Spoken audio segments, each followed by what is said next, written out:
তবে সকলকে আল্লাহ তাআলা জান্নাতে দিবে না, 2 গুণওয়ালাকে আল্লাহ তাআলা জান্নাত দিবেন।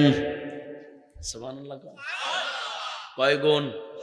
আবার বলেন, জোরসে বলেন, আওয়াজ করে, সকলে মিলে। কয় গুণ? 2 গুণওয়ালাকে আল্লাহ তাআলা জান্নাতুল ফেরদাউসের মালিক বানাইবে।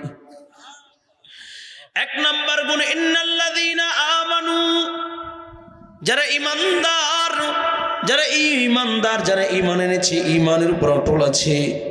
2 নাম্বার, ওয়া আমিলুস সলিহাত, এবং যারা আমলে সালেহ করেছে, আল্লাহ পাক রব্বুল আলামিন বলেন, কানাত লাহুম জান্নাতুল ফিরদাউসি নুজুলা। আল্লাহ পাক রব্বুল আলামিন বলেন, যারা এই জমিন থেকে ঈমানকে মজবুত করে আমলে সালেহ করে যারা এখান থেকে বিদায় নেবে, আল্লাহ তাআলা তাদেরকে চির সুখের জায়গা জান্নাতের মালিক বানায় দিবে। বলুন সুবহানাল্লাহ। ও কলিজার যুবক, ওই জান্নাতটা কত সুন্দর জান্নাত, ওই জান্নাত কত বড় জান্নাত। কয় সর্বশেষ যেই ব্যক্তি আল্লাহর জান্নাতে যাবে, সর্বশেষ যেই ব্যক্তি আল্লাহর জান্নাতে প্রবেশ করবে, ও ব্যক্তিকেও আল্লাহ তাআলা এই দুনিয়ার 10 দুনিয়ার সমান একটা জান্নাতের মালিক বানায় দিবে।